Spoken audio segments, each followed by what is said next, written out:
Yes, welcome to all the students of this period of class 10th. Previously, we were discussing about features of federalism, and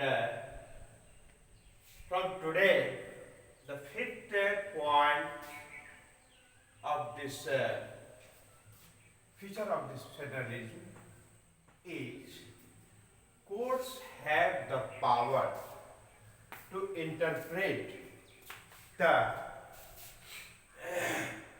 constitution and the power of different levels of government. यहाँ पर court का बहुत ही महत्वपूर्ण role हो जाता है। उसकी भूमिका हो जाती है कि खास करके वैसे समय में यदि है ना कि कोई ऐसा कन्फ्लिक्ट मैटर सामने उपस्थित होता है, उत्पन्न होता है। आप लोग एक क्रिकेट खेल खेलते भी हैं, देखते भी हैं। आप लोग देखते होंगे कि खेल में क्रिकेट एम्पायर का रोल बेहद महत्वपूर्ण होता है। क्यों? क्योंकि राइट और रॉन्ग इसका निर्धारण, फैसला एम्पायर ही करता है, और एम्पायर जो निर्धारण कर देता है वो अक्षरशः हर टीम के खिलाड़ी को मान्य होता है। एक बार यदि गलती से भी एम्पायर की उंगली उठ गई तो प्रत्येक टीम को उन्हें स्वीकार करना पड़ेगा। वैसे सामान्यतया एम्पायर जो होते हैं बिल्कुल निष्पक्ष होते हैं और उनके द्वारा लिया गया निर्णय अब बेहद महत्वपूर्ण होता है और सही होता है। अब तो ऐसा टेक्निकल एज आ गया है कि दोबारा तिबारा यदि देखने में कहीं भ्रम हो, कंफ्यूजन हो, तो क्या किया जाता है कि उसको रिप्ले किया जाता है, फिर से दिखाया जाता है, ताकि किसी टीम को भी किसी प्रकार का मलाल न रह जाए। तो इसका एग्जाम्पल, इसकी तुलना वास्तव में एम्पायर के रूप में की गई है। ठीक, यानी कि जिस प्रकार से कि क्रिकेट की मैच में दोनों पक्षों के लिए बेहद महत्वपूर्ण और निर्णायक फैसला एम्पायर का होता है, ठीक उसी प्रकार से जब संविधान और सरकार के बीच में उनके पावर को स्पष्ट रूप से व्याख्या करने का अधिकार सुप्रीम कोर्ट को है, देश के सर्वोच्च न्यायालय को है। तो इस स्थिति में इनका रोल बेहद महत्वपूर्ण हो जाता है। यानी डिफरेंट प्रकार का यदि कोई मामला उत्पन्न होता है वह विभिन्न सरकारों के बीच में, ये यहाँ विभिन्न सरकार क्या है? एक तो केंद्र की सरकार होती है जो इंटायर होती है, पूरे देश के लिए होती है, और दूसरा प्रत्येक राज्य की सरकार होती है। तो एक राज्य का दूसरे राज्य के साथ किसी प्रकार का विवाद, या कुछ राज्य का केंद्र सरकार के साथ विवाद, या किसी भी प्रकार का ऐसा कोई मामला सामने आता है, तो ओवरऑल सुप्रीम कोर्ट को पावर है, खास करके भारत के संदर्भ में सुप्रीम कोर्ट को पावर है, अधिकार है कि वह उचित और अनुचित का निर्णय ले, फैसला करे और सरकार को भी मानना होता है। तो इसलिए फेडरल सिस्टम की एक यह भी विशेषता है कि इसमें सुप्रीम कोर्ट संविधान के में वर्णित जो रूल्स एंड रेगुलेशंस हैं तथा सरकार के जो अधिकार क्षेत्र हैं, इन तमाम क्षेत्रों में किनका क्या अधिकार क्षेत्र है, किनकी क्या सीमाएं हैं, इसके बारे में स्पष्ट दिशा निर्देशन सुप्रीम कोर्ट का होता है। तो इस प्रकार से इस प्रकार की विशेषता फेडरलिज्म में देखने को मिलती है। इसके बाद क्या है, सोर्स ऑफ रेवेन्यू। ये जो है रेवेन्यू, रेवेन्यू को हम लोग क्या कहते हैं, इनकम के रूप में जानते हैं। इनकम यानी आय, ठीक है ना। तो किस सरकार का सोर्स ऑफ इनकम कितना है, क्या होना चाहिए, इस पर बिल्कुल क्लियरली वो specified to ensure its financial autonomy. यानी प्रत्येक सरकार का सोर्स ऑफ इनकम क्या है, उसके बारे में स्पष्ट रूप से वो क्लियर किया हुआ रहता है। इनकम को ही लो करके, आय को ही, धन को ही लेकर के विवाद समस्या उत्पन्न होती है। जब आप आगे डीपली स्टडी में आएंगे तो देखेंगे कि विभिन्न सरकार के बीच में भी विभिन्न प्रकार का विवाद होता है। क्यों? तो धन को ही लेकर के, आय को ही, सोर्स ऑफ इनकम को लेकर के। एक समय में आप लोग पढ़े होंगे या सुने होंगे कि कावेरी जल विवाद क्या चीज है। एक सरकार चाहती है कि हमको ज्यादा जल उपलब्ध हो कावेरी नदी का, दूसरे सरकार चाहती है कि हमको उपलब्ध हो। क्यों? ज्यादा इरिगेशन का काम होगा तो ज्यादा फर्टाइल भूमि होगी, ज्यादा प्रोडक्शन का कार्य होगा तो वो ज्यादा धन से युक्त होगा। तो वहां भी विवाद, वहां भी सुप्रीम कोर्ट को और हाई कोर्ट को उसमें हस्तक्षेप करना पड़ा था, फिर अंततः निराकरण हुआ।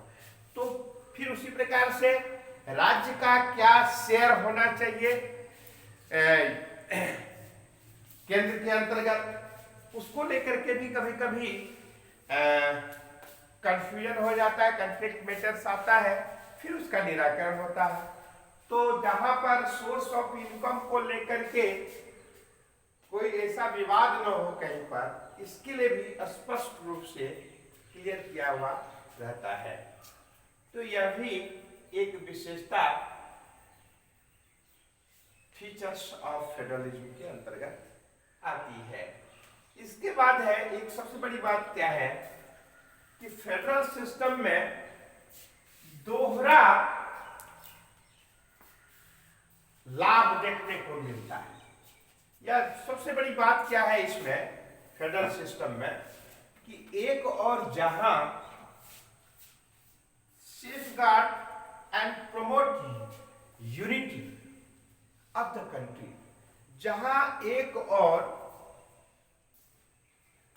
देश की यानी राष्ट्रीय एकता एवं अखंडता को अक्षुण्ण रखने का कार्य होता है, वहीं दूसरी ओर क्या है कि उसमें क्षेत्रीय जो विविधताएं हैं उसका भी पूरा ख्याल रखा जाता है, उसकी भी पहचान को बनाए रखा जाता है, उनका भी सम्मान उसी प्रकार से होता है। तो इस प्रकार का जो फीचर्स है ये ड्वेल्स ऑब्जेक्टिव्स इसी के अंतर्गत आता है, इस फेडरल सिस्टम के अंतर्गत आता है। क्या है कि एक तो सुरक्षा का दायित्व, देश की एकता और अखंडता का दायित्व, उसको ध्यान में रखा जाता है। और तीसरी बात है, India is a country of diversity. Bharat जो है वह विविधताओं का देश है। अनेक रंग रूप धर्म संस्कृति के लोग यहां निवास करते हैं। तो सबों में आपसी सामंजस्य तालमेल